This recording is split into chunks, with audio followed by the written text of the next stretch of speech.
following announcement has been paid for by the new Howl Order. Whether the team is giving us the highest of highs or the bluest of blues, cover it all here on Commanders Nightly News. I, of course, am your host, Louie T. Thank you for joining me. Let's get to tonight's lead story. So there's no secret. This is a big game for Washington. They've put themselves in quite the quandary with how they've played over the last 3 weeks. You go from 2-0 starting the season to now losing 3 straight, and all of a sudden you're on the ropes. And this, I've coined the term Riveraing, right? This season, right now, we're currently Riveraing, right? And what that means is you start slow, you go on this, we're just going to keep it simple. Joe Rockhead termed it best. False death, false resurrection, then real death, okay? So right now we're in the false death stage of Riveraing, okay? So if we want to avoid going full Rivera, then we need to stem the tide now. We need to stop this losing streak before it gets out of hand, and then we are perceived to be dead. That's where we're trending. But we'll get into that a little bit later on in the show. I had another interesting comment that I wanted to read to you guys and respond and react to it. So, and I've talked about this before numerous times, but I think it's a conversation that we need to have again because of how things have turned, essentially. So let's read the comment. So shout out to Coach Kev 6478, who left this comment under episode 6.3, I believe it was. If not 6.3, 6.2. I think it was 6.3 though. He writes, so let's just say for some insane reason, this season turns out to be even worse than anyone expected. And let's keep this in mind. We're at a crossroads in this season. Right now, right where we sit at 2-3, we are at a crossroads. Washington needs a win badly in this game against Atlanta. This season could go one or two ways where it sits right now. And in seasons where coaches are on the hot seat, you can get a worse season than you had expected going in. See 2019. We knew we were bad. We didn't know just how bad we were going to be until Jay Gruden got fired, and then we didn't score a touchdown for a month, right? We didn't know how bad it could get until Jay got fired, and we didn't score a touchdown for a month. That was not how that season was supposed to go. We knew we were bad. We knew we were going to be one of the worst teams in the league. We did not know we were going to be that bad in 2019. Ron Rivera did not know he was going to be that bad. His worst season statistically as a coach was the year he got fired in Carolina. That could happen this year. The bottom could fall out of this thing. Or this season could be dramatically different than what we are anticipating after that ugly Bears loss. All of a sudden, they could get hot, and this year, because of a better quarterback and a different offensive coordinator, the hot streak could continue, and it doesn't stop at the end of the season like it usually does. We don't know what's going to happen, but for the sake of this conversation, we're going to go with the latter response, and or the former, rather, and this season bottoming out, right? Don't see any of the coaches being kept if we win less than 7 games. Seven games means that we Rivera it again, right? And everybody's fired at that point. Probably EB as well. Now, again, the offense could be absolutely phenomenal, and the defense let us down, and that's how you ended up with 7 wins. But he says, I think we need to get ready for a total fire sale. I don't see Sam being retained if the whole staff gets fired. He's a 5th-round pick, and if the whole staff gets canned, he obviously didn't have that great of a season. That's not true. That is not true. However, that is something that you have to consider, which is why I'm going full, NHO in support of Sam and making sure that no matter what happens, because right now, I don't think there's any way that Ron and company are back next year. So in saying that, I got to make sure that Sam represents so that whomever comes and takes over is like, yeah, no, I like this kid. I want to give him a shot. A new coach and GM will want a new quarterback to go with their new system. There's so much QB talent coming out of next year's draft. It makes it hard to state a case for keeping Sam. Again, I disagree with that. Where's all this talent that you speak of? I know of two guys that are really good, and the rest of those dudes, I think they're massive question marks. Bo Nix, he stinks to me. I'm not sold on the Washington kid, the left-hander. Who else is there? Am I missing anybody? The Duke kid stinks to me. Riley Leonard. Like, who else is there? I see two guys. We do this all the time when we talk about, oh, this draft class is loaded at quarterback, and then it ends up being like two dudes. Shador is not coming out. So who else is there? Who am I missing? Anyway, he says, this whole team is at risk of being blown up if we lose this year. Terry is at the end portion of his 3-year deal. I think Terry still has like 2 years left. He signed an extension. So I think it was 4 years when he signed it, and I think Terry signed it 2 years ago. So I think it's still 2 years left. Tez and Chase, no contract, which we've been talking about all offseason. Leno is at the end of his deal. I think he's got 1 more year left, but I think they're going to get out of it if they can. Now, again, you don't create holes that you don't have to, so we'll see. Logan Thomas can be cut. I think that is going to take place.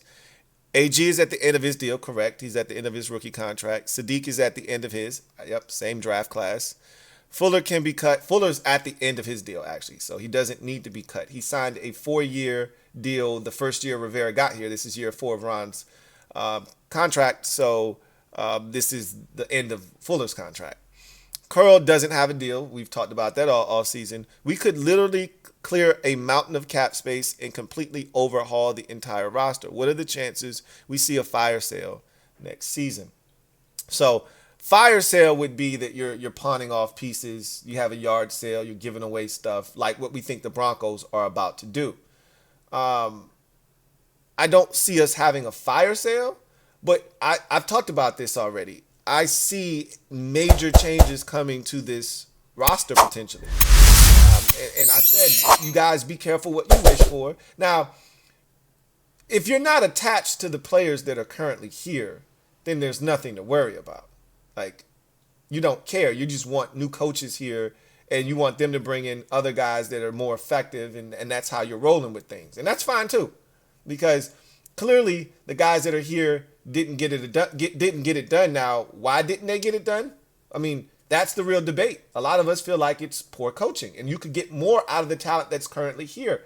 But there's a real possibility that, and you know this, I talk about this all the time, and I know some of you don't watch my podcast, so you don't hear me say this all the time, but I've been saying this for years, and there's evidence of this over and over and over again. This is timeless. When you get a new GM, he did not draft nor sign any of the players that are currently on the roster. So he has no ties to anyone here. His allegiance doesn't lie with any of the players that are on the roster because he didn't draft them. He didn't sign them in free agency. He did not bring them here. He is not responsible for them. So because of that, he won't hesitate to move on from guys that you've grown attached to. So generally, when a new GM comes in, the first thing he does is identify the guys that are core players that he wants to move forward with. We already know who those players are. Terry McLaurin, Chase, or Jonathan Allen, Montez Sweat, Deron Payne. That's the core right there, right? Terry McLaurin, the 3 guys that just got contract extensions the last 3 years. Jonathan Allen, Deron Payne, Terry McLaurin. Those 3 guys are core players. Now, they may come in and look at Sam Cosmi and say, hey, that's a guy that we think can play.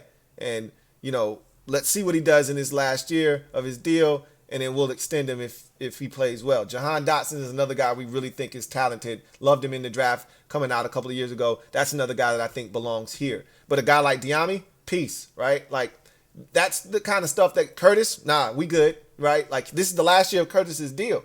And the new GM comes in and is like, I'm good on Curtis Samuel. He can go. you know, and then you start to see a lot of these pieces kind of dwindle. And Cam Curl is another example. New GM comes in, he might not love Cam Curl. He might think he's a dime a dozen safety and say, hey, we good. You know, a lot of you love Cam Curl and are attached to him. So I've been saying this all offseason. Be careful what you wish for. A lot of y'all want Ron gone, and I'm not telling you to not want him gone because I want him gone too. But just understand what potentially comes with Ron not being here. And I think most of you are okay with, you know, Ron being gone and dealing with the unknown. You know, oftentimes as human beings, we become so afraid of the unknown that we just stay with the thing that we're comfortable with, even though we may not be happy with it. We stick with it because we fear what we don't know. And change is something that is scary because you don't know what's going to happen. Similar to Daniel Snyder and just wanting to move on from him. And Ron is not Daniel Snyder, and it's not that bad of a situation. But similar to how I felt about Dan Snyder, I don't know how the new ownership group is going to be. I don't give a shit. I'm just ready to move on and try something else. That's where I'm at with Ron. And if it means blowing this roster up and having an overhaul, so be it. It's going to be tough because I think Ron has actually done a pretty solid job of building this roster into a competitive one that should be able to compete at a relatively high level in a conference that I think is average at best, you know, with a couple of teams at the top of it. But I think you can make the playoffs in this conference with just average to slightly above average play. But we're not exhibiting that right now, especially the consistency part. So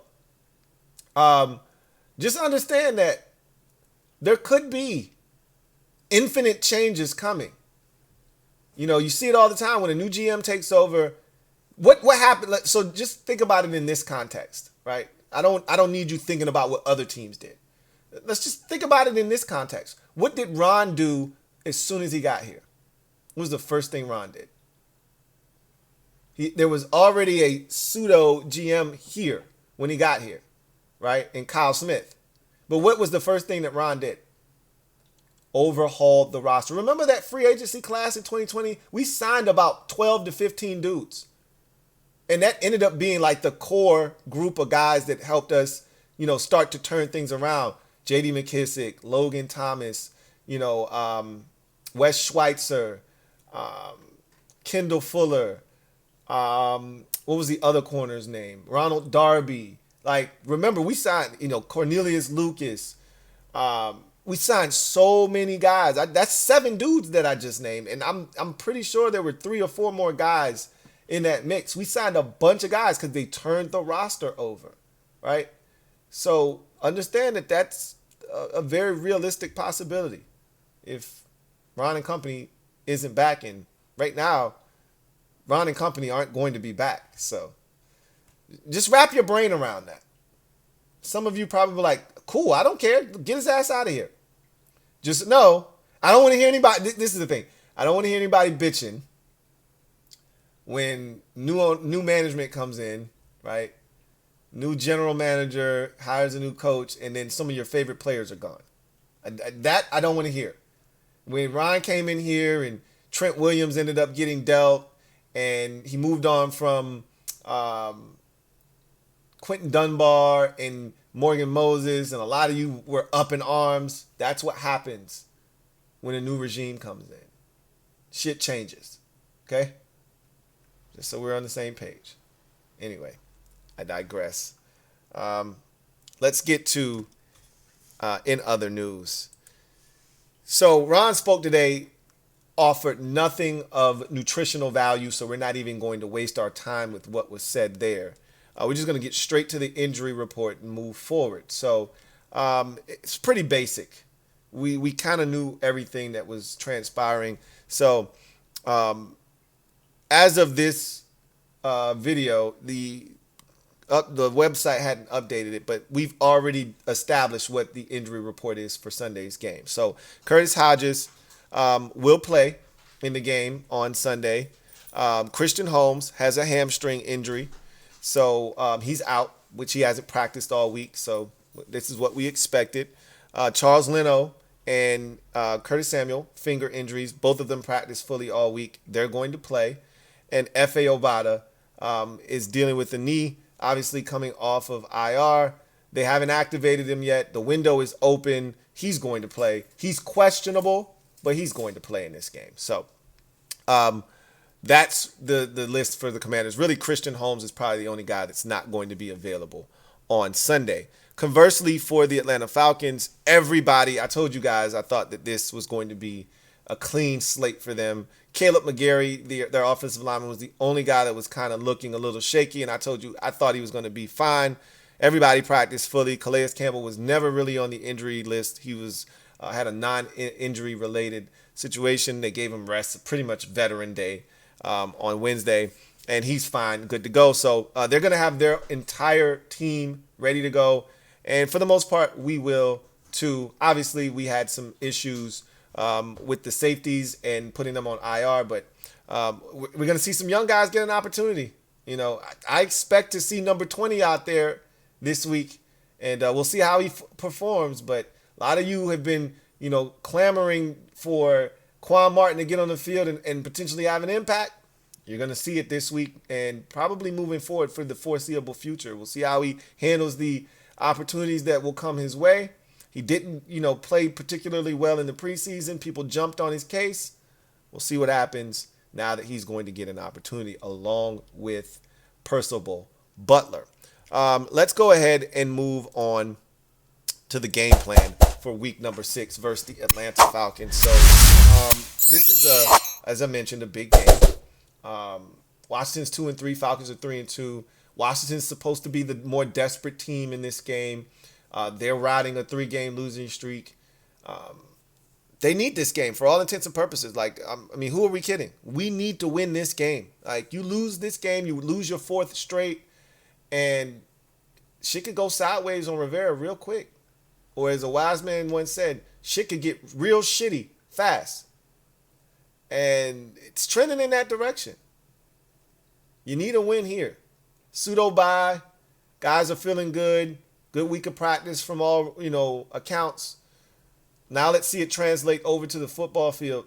See if you can't get a win against a Falcons team that has shown the ability to find ways to collectively drag their ass across the finish line this season. They've done it 3 times before the opponent has, and that's why they're 1-up right now. So let's get to the keys to victory for Washington on both the offensive and defensive sides of football. Let's start with the offense.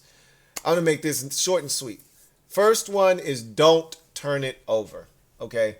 Normally I'm like, hey, keep the turnovers to a minimum, protect the Duke. No, I'm not giving you any leeway. Don't turn this shit over. When we don't turn it over, we score 30 plus. We've been clean in 2 games this season, and in each of those 2 games, we scored over 30 points. It's a really simple formula. Don't turn the football over, and we score 30 points. It's really, really not that hard. You turn it over against Arizona, you struggled. You turned it over against Buffalo, you struggled. You turned it over against Chicago, you struggled. You didn't turn it over against Denver, you scored 35. You didn't turn it over against Philadelphia, you should have won that game, you scored 31. Don't turn the football over. Case closed, end of discussion. Number 2, get into a rhythm early. In the first 4 games of the season, I'd say, sans for Arizona, we were in a rhythm offensively. Even the Buffalo game. Literally the turnovers derailed any momentum in that game. But we were moving the football on Buffalo. We were making plays. We were going up and down the field, and then we were doing dumb shit. But the Denver game, same thing. We were moving the ball. I tweeted out, hey, we can move the ball on these clowns, and we just stop getting Sam sacked and doing stupid shit. Missing field goals and, having sacks and things of that nature.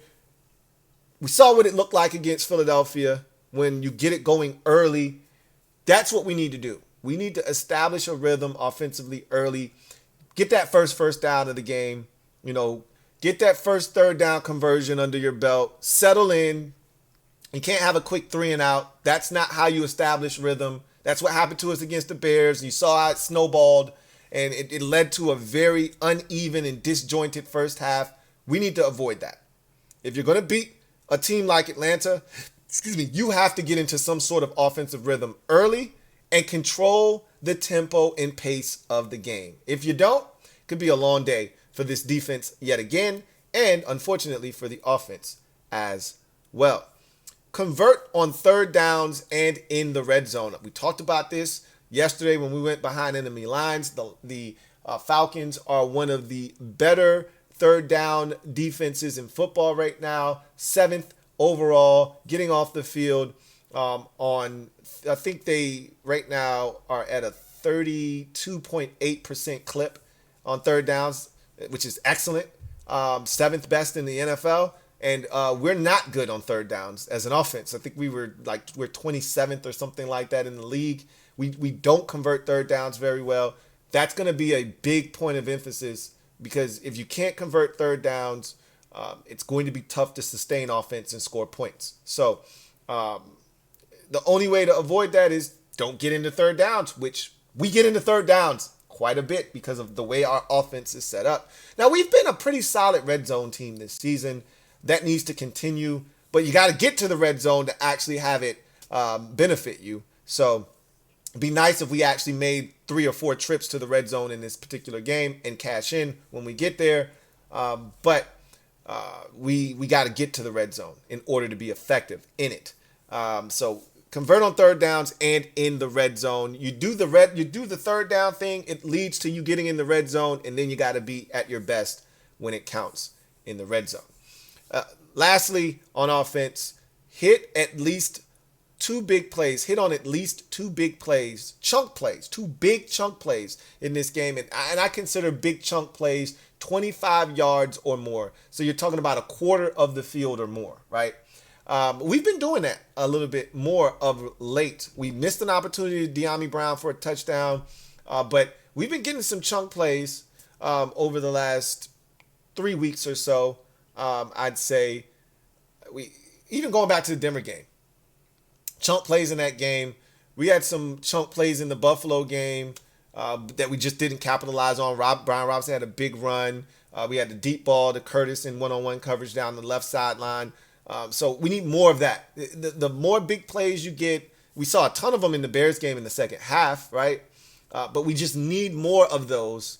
It makes it so much easier on your offense when you don't have to go 13 plays without a mistake, without a sack, without a penalty, because we know we're very prone to a stupid, penalty that knocks us out of 2nd and 6 and makes it 2nd and 11. That's what happened to us in the Bears game. We know we're prone to a 2nd and 4 sack of 9 yards, and now it's 3rd and 13. So we need to stay out of, those long down and distances, but more importantly, don't make expand the margin of error. The margin of error shrinks when you have to convert third downs every single set of downs. 4 on first down, 5 on second down, now you got to convert 3rd and 1. 2 on first down, 3 on second down, now it's 3rd and 5, you got to convert 3rd and 5. Like, that is hard to do all the way down the field. But when you get a 27-yard gain, it stops you from having to do that 3 or 4 times, right? So let's just have some chunk plays, at least 2 of them in this game, that set us up in a position to score some points, whether it's a touchdown or field goal. Just get some chunk plays going. Defensively for Washington, first things first, limit Bijan Robinson. He's the focal point. He has to be the focus of our defense in this game. He's so dynamic. He's a huge part of their offense. He's the kind of guy that can lead them in both rushing and receiving in the same game. They do so many different things with him. Their offense starts with him. It ends with him. Everything they do is based off of his ability to run the football, catch it out of the backfield, even use him as a decoy. When they split him out, your attention is on him. Now somebody else is getting easy look. We got to focus in limiting Bijan Robinson's effectiveness in this game, and Tyler Algier for that matter, because he's a really good running back too. But Bijan is the main focus of this Falcons attack offensively, and we have to limit his success, especially when they get in the red zone. They love getting him the ball in space. He is a dynamo and a handful to deal with. Look at him like DeAndre Swift on steroids. That's essentially what Bijan Robinson is. Got to limit him. Second key defensively for Washington, contain Desmond Ridder and his legs, and then you have to sack him.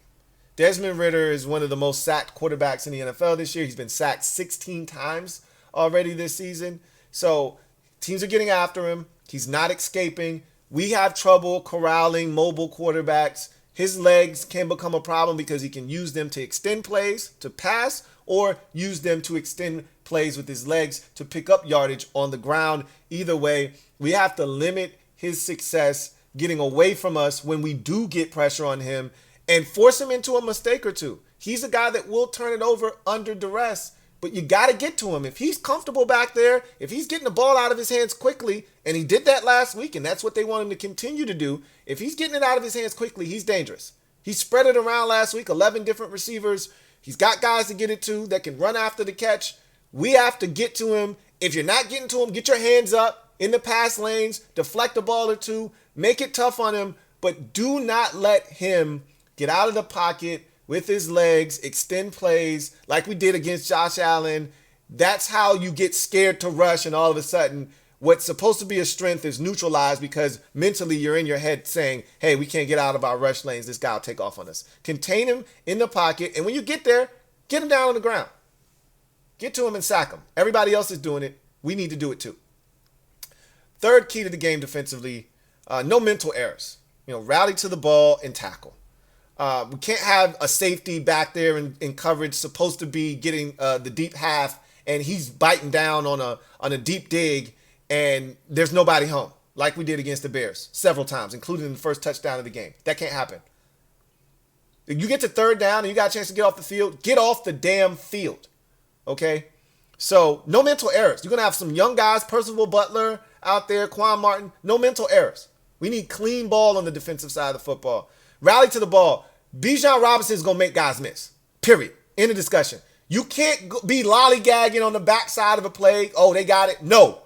Rally to the football. I need to see 11 W's running to the ball because he's going to make 2 or 3 dudes look stupid, and you need to have some reinforcements coming when those 2 dudes get juked.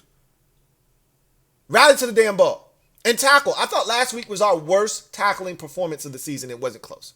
We were horrendous tackling last week. We have to tackle better because, again, this is a team that gets a lot of run after the catch, specifically Bijan Robinson.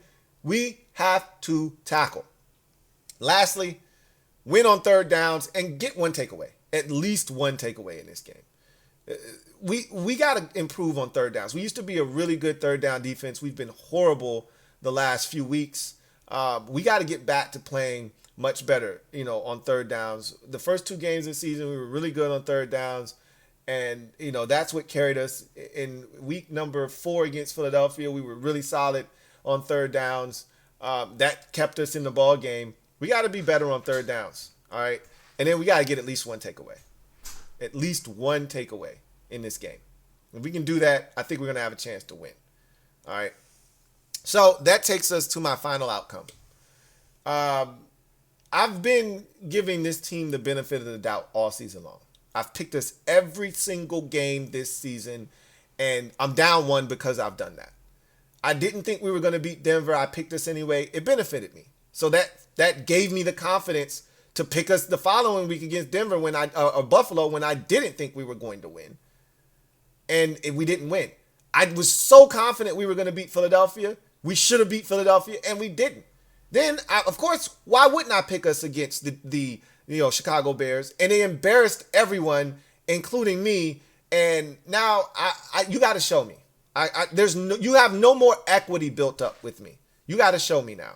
So right now, I've got us losing this game 22-20 on a last-second field goal by Younghoe Koo. We're up 20-19. They need a field goal. The defense isn't able to stop them from getting in the field goal range, and he bangs it home from 53 yards. And the Falcons beat us 22-20 walk-off style like they did last week against the Houston Texans. They're due for a win against us. We beat them 2 times in a row in close games. I think they're due for a win. I think we can win this game. We should win this game. I think we're a better team than them, but I'm not giving us the benefit of the doubt anymore. They got to show me. We're revering right now as we speak. And if we're revering like I think we are, this means we're going to lose this game. So until they show me otherwise, I got them losing this game. What says you? Leave it down in the comment section. What do you have happening in this game? Let me know.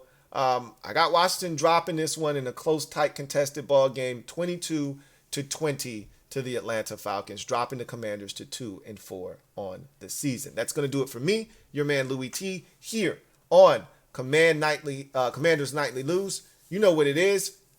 Post up. Take command. Until next time, you guys have a good one. Take care. And you know what it is. Let's roll these boys. Here comes the diesel. Here comes the diesel.